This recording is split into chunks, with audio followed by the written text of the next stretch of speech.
BOTANISK was developed to be produced by hand, by people, and therefore we really had to be mindful of the fact that these are skilled craftspeople that we're working with and that their input is super valid. So when we went to the factories, we had ideas of what we wanted to make, but when we were there, we found that they had techniques we'd never seen, ideas for what the products should look like, and input that was really, really brilliant.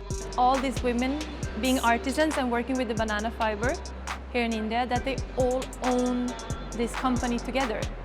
They are producing the products themselves, they're checking all the quality, they know everything that it takes to make a good product, and at the same time they also co-own it together. That's really women empowerment.